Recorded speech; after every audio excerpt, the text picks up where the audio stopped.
প্রিয় দর্শক আসসালামু আলাইকুম। সবাইকে অনেক অনেক শুভেচ্ছা জানিয়ে শুরু করছি আমার আজকের রেসিপি। আজকের পর্বে তৈরি করে দেখাবো খুবই সহজ এবং অসম্ভব মজার একটি মিষ্টি রেসিপি। আই হোপ ছোট বড় সকলের কাছে ভীষণ ভালো লাগবে। অতিথি আপ্যায়নে খুবই কম সময়ে কিন্তু ঝটপটে তৈরি করে নেওয়া যায় মজাদার এই মিষ্টি রেসিপি। আর এই মিষ্টিটি আপনারা মাত্র 3টি উপকরণেই তৈরি করে নিতে পারেন খুবই কম সময়ে। যদি আমার আজকের রেসিপি আপনাদের কাছে ভালো লাগে তাহলে অবশ্যই একটা লাইক দিবেন।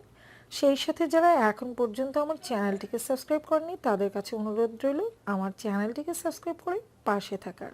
তো চলুন ভিউয়ার্স, কথা না বাড়িয়ে ঝটপট দেখে নেওয়া যাক। ভীষণ মজার এই মিষ্টি তৈরি করার জন্য আমি প্রথমেই নিয়ে নিচ্ছি এখানে 1 কাপ পরিমাণ তরল দুধ।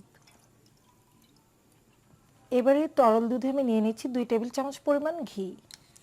আর অবশ্যই এই মিষ্টিটা তৈরির সময় ঘিটা কিন্তু অবশ্যই আপনারা দিবেন, কারণ ঘিটা না দিলে কিন্তু মিষ্টির টেস্টটা পাওয়া যাবে না। তাই মনে করে অবশ্যই কিন্তু ঘিটা দিতে হবে, কোনোভাবেই কিন্তু তেল দিয়ে এই মিষ্টিটা তৈরি করা যাবে না।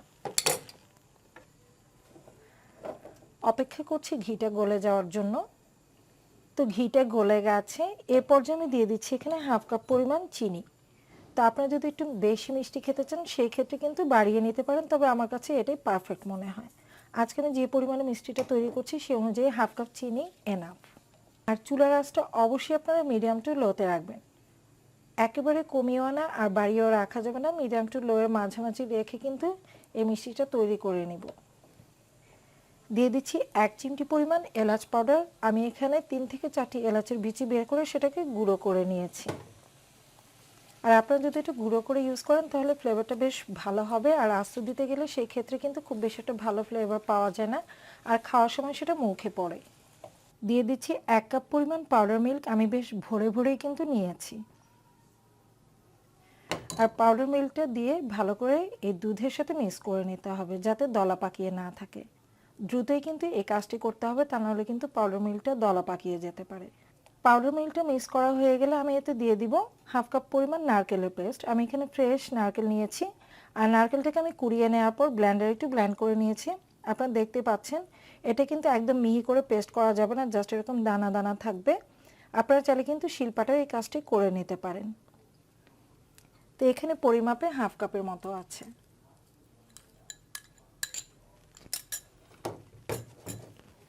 অল্প আছে কিন্তু এটা তৈরি করে নিতে হবে, আজ বাড়িয়ে দিলে তলায় লেগে যেতে পারে, তাই অল্প আছে এটাকে ধৈর্য সহকারে ভেজে নিতে হবে। তো আমি নেড়েচেড়ে সব কিছু মিক্স করে নিচ্ছি। তো আমি দুধ ও নারিকেলের মিশ্রণটাকে বেশ কিছুক্ষণ ভেজে নিয়েছি, আর এক্সট্রা যে তরল ভাব ছিল সেটা কিন্তু পুরোপুরি শুকিয়ে গেছে। আপনারা লক্ষ্য করলে হয়তো বুঝতেই পারছেন যে এটা প্যানের গা ছেড়ে দিচ্ছে। খেয়াল করলে নিশ্চয়ই দেখতে পাচ্ছেন এটা কিন্তু প্যানের কোথাও লেগে থাকছে না, যেদিকে ঘোরাচ্ছে সেদিকে কিন্তু ঘুরে যাচ্ছে আর দলা পাকিয়ে যাচ্ছে। ঠিক এই পর্যায়ে এটাকে চুলা থেকে নামিয়ে নিতে হবে। আমি এই মিশ্রণটাকে চুলা থেকে নামিয়ে নিয়েছি, আর এটা কিন্তু এখনও হালকা গরম আছে, পুরোপুরি ঠান্ডা করে নেওয়া যাবে না। হালকা গরম থাকা অবস্থায় কিন্তু মিষ্টিগুলো তৈরি করে নিতে হবে, তা না হলে কিন্তু আপনারা আপনাদের পছন্দ মতো শেপে এটা তৈরি করে নিতে পারবেন না। তো আমি মিষ্টিগুলো তৈরি করে নিব, সেজন্য আমি প্রথমে সামান্য পরিমাণ ঘি হাতে মাখিয়ে নিচ্ছি, এতে করে এটা তৈরি করে নিতে সুবিধা হবে। এবার অল্প অল্প পরিমাণে নিয়ে নিচ্ছি। তো আমি অল্প করে নিয়ে নিব আর এটাকে হাতের তালুতে ঘুরিয়ে ঘুরিয়ে শেপ করে নিব। আপনারা যতটুকু বড় তৈরি করতে চান সেই অনুযায়ী পাকিয়ে নেবেন। তো দেখতে পাচ্ছেন আমি এরকম করে এটাকে পাকিয়ে নিয়েছি। এবারে এরকম একটি ছাঁকনি, যেটার সাহায্যে আমরা বিভিন্ন ভাজা পোড়া জিনিস তেল থেকে ছেঁকে থাকি, এটা সবার ঘরেই থাকে। তো সেটা দিয়ে আমি ডিজাইন করে নিচ্ছি। আপনাদের কাছে না থাকলে আপনারা অন্য কিছু দিয়েও ডিজাইন করে নিতে পারবেন। তো জাস্ট হালকা একটু চেপে নিচ্ছি। তো দেখতে পাচ্ছেন ভিউয়ার্স, এখানে আমি সামান্য পরিমাণ ফুড কালার নিয়েছি, আমি রেড ফুড কালার নিয়েছি, আর এই ফুড কালার দিয়ে আমি একটু ডিজাইন করে নিব। তো আমি এটি কটন বাডসের সাহায্যে 1 ড্রপ এখানে দিয়ে দিচ্ছি। আমি কটন বাডসের সামান্য পরিমাণ রেড ফুড কালার নিয়ে মাঝখানে একটু দিয়ে দিচ্ছি। এটা পুরোপুরি অপশনাল, জাস্ট দেখার সৌন্দর্যের জন্য আমি এটা করছি। আপনারা চাইলে এটা নাও করতে পারেন। তো আমি দেখার সৌন্দর্যের জন্য মাঝখানে একটু রেড ফুড কালার দিয়ে দিচ্ছি।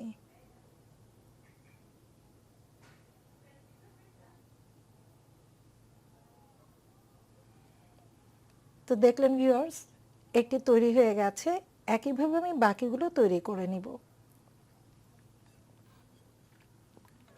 আমি সবগুলো মিষ্টি তৈরি করে নিয়েছি, আর দেখতে পাচ্ছেন মিষ্টিগুলো দেখতে কতটা সুন্দর লাগছে, খেতেও ভীষণ ভালো লাগে। আপনারা যখন এটা বাসায় তৈরি করে খাবেন তখনই বুঝবেন খেতে কতটা মজা।